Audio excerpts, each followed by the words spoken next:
Hey, we're Saints. Father Chris here. Welcome to our Crucifixional Lifestream. Glad to have you beautiful people with us who are journeying on the way of the warrior saint. This week, we're going to talk about chaos. A lot of the things that we'll explore this week are things that are everyday occurrences or things that are real life examples that you and I may struggle with. To begin this conversation about chaos, we're going to go all the way back to Genesis chapter 1. You may have heard us teach a few weeks ago that in the story of creation, God creates the heavens and the earth was without form and void, and darkness was on the face of the deep. Like every story ever told, you have to posit a bad guy. The bad guy in the scriptural story is the darkness and the deep waters. But their production of formlessness and void are the outcome or the product of their destructive powers. It is, in other words, chaos. And God, from the very first page, begins to show how he orders the chaos. He takes control of the darkness by creating light. He takes control of the water by creating the firmaments and the dry land in the first, second, and third day. God is the one who conquers the chaos. And so with this in mind, let's explore for the rest of this week some very specific and real examples that many of us may face ourselves or know of friends and loved ones who go through them. The first starts with a true story about a dinner that my bride and I had with a very, very dear friend of mine. He and I have been very close over the last few years. He's a divorcee, has two grown children, and is newly engaged to a fine, beautiful lady who is also divorced and has children from a previous marriage. And the dinner was awesome. We had a blast. I mean, we had real conversation. It wasn't just, lighthearted fun stuff, but we were asking deep questions. But it came to light that some of the children are not really excited about this new union. What do you do if you're a family that's about to become blended and some children are on board and excited and some may not be there yet?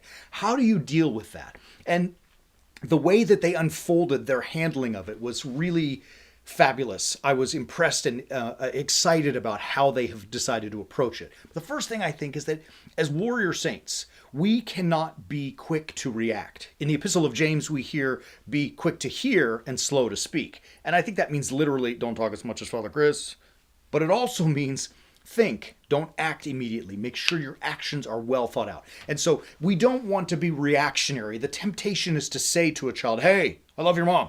I'm going to marry her. I'm going to do the best. You get out of here or whatever. Maybe we start the process with some patience, realizing this is a weird thing for this child. And again, they may not even be children in the sense of age. They may be adults, but they're still the child of the parent who's getting married. And you know what? That parent is getting married to another person who's not their other parent. That's kind of the second part. We have patience because we have to understand they're coming from a weird place. It's a strange or maybe even a foreign idea to them. And it may also create in them a sense of dissonance, chaos itself, because now the question is, even if it's subconscious, am I going to be removed from the equation? Certainly that's not the case, but that may be a feeling that someone has internally. So we have to be patient and recognize that they may be in a tough spot and they just haven't worked their way all the way through it. But lastly, perhaps this is most important. At some point, and I'm going to quote Greg directly on this, you got to do what you got to do. If two people are in love and have been working through it and trying to bring the children along and trying to make all of it blend together in a nice harmonious way, and not everyone's on board, sometimes you just have to step up and say, all right, we're sorry you're not on board, but we got to do what we've got to do. Because the love is real. The relationship is healthy. It's unto the salvation of both people involved. And you know what? Eventually the other children may even be forced to come along and get on board. To do this, we don't do so without gentility. We don't do so without compassion. But sometimes we just have to do the right thing, even if at some point it may cause a little stress to somebody else. I know these are uncomfortable things. And for those of you who may be going through that, I'm sure you feel that chaos, right? I'm sure it's there. I can't imagine how it's not. I feel kind of chaotic even just thinking about it myself.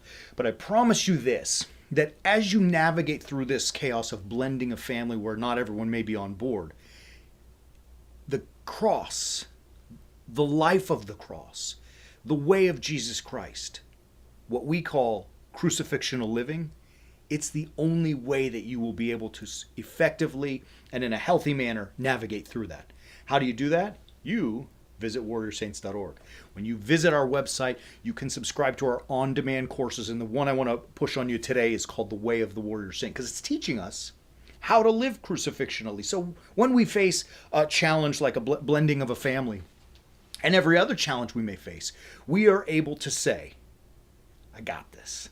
Love you, beautiful people. We're going to be back tomorrow because we want to talk about more chaos. And that one is, what the heck do you do when it comes time for your child to go to college? Until then, keep walking on the way of the Warrior Saint.